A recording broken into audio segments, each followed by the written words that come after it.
Salut à tous, c'est Marie Dupont.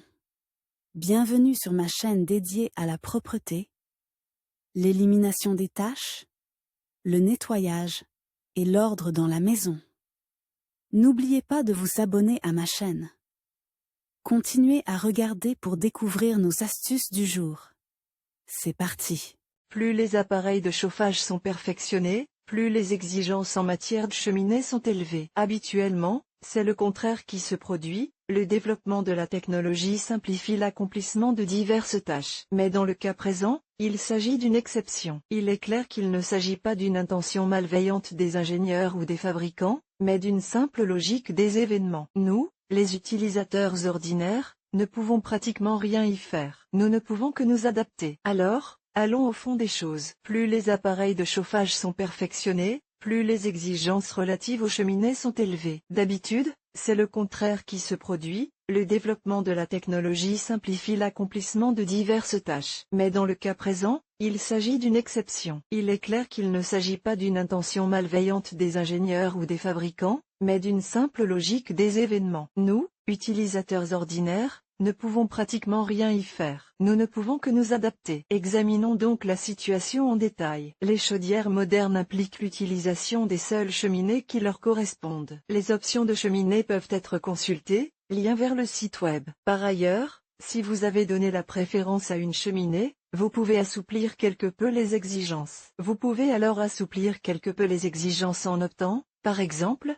pour une option traditionnelle en briques. Il est nécessaire d'expliquer tout de suite la raison d'une telle rapidité et d'un tel caprice des chaudières à gaz. Autrefois, elles fonctionnaient sans dispositif automatique et produisaient une température élevée constante. Les gaz d'échappement ne se refroidissaient pas et les cheminées ne se détérioraient pas. Mais les temps ont changé, l'économie prime et il est possible de réguler le travail des chaudières à l'aide d'automatismes. C'est pourquoi les chaudières restent inactives pendant une grande partie de la journée, et de nouvelles portions de chaleur ne pénètrent pas dans les cheminées. L'augmentation de l'efficacité du chauffage se traduit par une baisse de la température des gaz d'échappement, qui gèlent en cas de gel et d'apparition d'eau, de givre, etc. Les générateurs de chaleur, qui sont les appareils de chauffage les plus modernes et les plus économiques, sollicitent énormément la malheureuse cheminée, la forçant à agir dans des conditions extrêmement difficiles. Et tout irait bien s'il n'y avait que de la condensation d'eau. Le combustible, gaz, et donc les produits gazeux de la combustion, contiennent du soufre. En se dissolvant dans l'eau, ils forment de l'acide sulfurique, qui est l'une des substances les plus destructrices. Seules les cheminées modernes en argile réfractaire ou en acier inoxydable peuvent résister à de tels effets. Ces dernières sont les plus courantes.